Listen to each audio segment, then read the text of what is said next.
曖昧宿。お題、トメ館長。朗読、ロビン247。そこは海辺のようでもあり、あるいは山奥のようでもあった。またはどちらでもないのかもしれない。どこでもあってどこでもない。そんないい加減な場所なのだろう。その建物の玄関の柱に掲げてあるのは怪しげな表札だった。何が書かれてあるのかわからない。表札かどうかも怪しかった。よくわからないままではあるとしても、しかし泊まれるはずだと私は思った。どこにも根拠などはないのだけれど。半開きの壊れかけた扉をくぐり抜けた。あら、いらっしゃいませ。初対面のような顔見知りのような女だった。この宿の女将と思われた。なぜなら彼女の他に誰もいないのだから。お待ちしておりましたのよ。すると予約でもしていたのだろうか。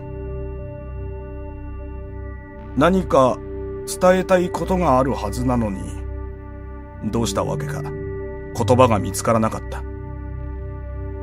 とりあえずお座りになったら。多分疲れた顔をしていたのだろう。それは悪い考えではないように思われた。だが見渡してもどこにも椅子はない。仕方ないので私はそのまま床に座った。床には草が生えていた。夏草の匂いがする。すると季節は夏なのだろうか。あれはもうずいぶん遠い昔の話だ。そうでしたわね。どうして女将が相槌を打つのだろう。唐突に独り言を始める客も変だが、いつの間にか女将も床に座っていた。その膝小僧がひどく懐かしい気がした。もう娘さんは大きくなったろうね。やだわ。娘なんかいませんよ。女将は口を押さえて笑った。どうも私は思い違いをしてるらしい。私が娘だった頃はありましたけどね。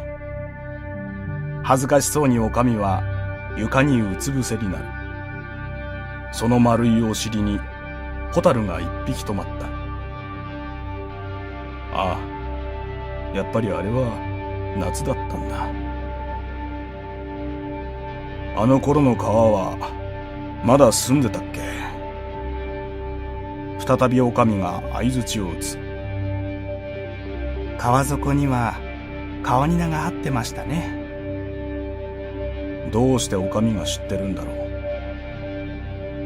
ホタルの幼虫に食べられる細長い巻き貝。澄んだ流れの川にしか生きられない弱虫。思わず泣きたくなってきた。そういえば泣かなくなって久しい。見上げてもそこに夏の星空はなかった。ただただ天井の蛍光灯が眩しかった。どうしてホタルの光なんかに見えたんだろう。もう見えるはずもないのに。何か間違ってるような気がしてきた。こんなところで一体何をしてるのだ私は。そもそもここはどこなのだ。慌てて私は床から立ち上がった。そのために軽くめまいを感じた。悪いけど今夜は泊まらないよ。女将はうつ伏せのままだ。その背中が小さくなったような気がした。そうね。